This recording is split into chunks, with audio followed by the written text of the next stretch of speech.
When asked the question, what women inspire me, I would have to give two answers. The first is Mary Shelley.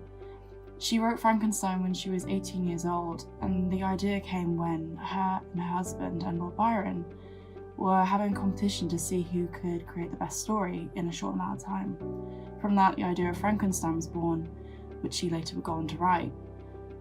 She inspires me because I hope to one day do influential psychology research and maybe even write my own story. And an inspirational woman in my life is my mum. I've chosen her because she has always been so supportive of everything that I do. When I was younger, people would say, what do you want to be when you grow up? And I would always say, my mum. I just think she is amazing and I love her very much. The other person I would say that inspires me is Michelle Obama. I read her book Becoming when I was 19, and it always inspired me when I finished reading.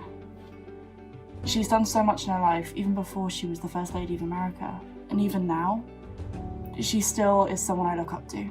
There are many different women that inspire me, but there is one that inspires me when it comes to my career and the career that I'm interested in, and that is actually my very good friend Cassie.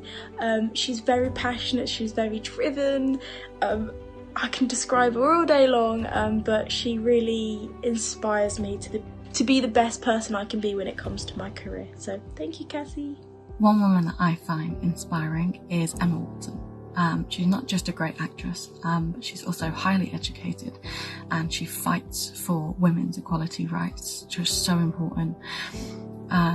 She inspires me because of her dedication to education when her schedule didn't allow for it during her acting career, and her determination to fight for rights that are really, really important. One woman who is particularly inspiring to me is Anna Freud, daughter of Sigmund Freud. During her period of time, Anna published a lot of extensive work on psychotherapy in children.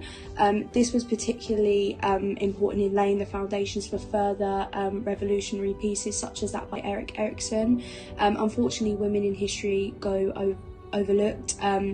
She normally worked in the shadows of her father, which is how she is typically known, which I find quite sad. However, despite this, I'm really inspired by her bravery. During quite a politically rife period of time, she was socially restricted by many means, technologically, and also amongst her family. I'm really inspired by the way that she stood up against her family's beliefs, and she fought for what she believed in, which I think is really powerful and endearing, and I can really appreciate the intricacy she put into her work with passion.